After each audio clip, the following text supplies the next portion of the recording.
Hello everyone welcome back to another video. एठी एक त्रिभुजर दुईटी बाहु given अछि एवं ताक संलग्न कोणर परिमाण गिभेन अछि। तेबे तार क्षेत्रफल किपरि बाहरिबो? जदि बेस ओ हाइट दे जांता तेबे half into base into height हे जांता। जदि तीनोटी याक बाहु दे जांता तेबे तार क्षेत्रफल आमे हेरन को फॉर्मूला यूज करिकि बाहर करि पारि थांते, किंतु एठी एपरि हे नाही। एठी हमकु दुईटी बाहु गिभेन अछि एवं तार संलग्न कोणर परिमाण गिभेन अछि। ताले एठारे किपरि बाहरिबो?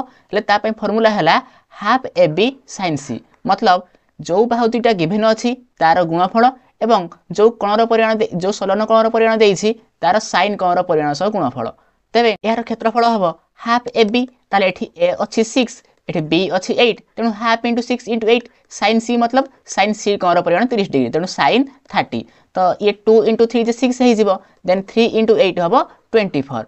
sin 30 रो वैल्यू हला 1/2 सो 24 इनटू 1/2 हबो 12 cm स्क्वायर। तेणु ए त्रिभुजर क्षेत्रफल हबो 12 cm स्क्वायर। तेबे एही परि त्रिभुजर क्षेत्रफल पई फार्मूला हला half A B sin c। Thanks for watching.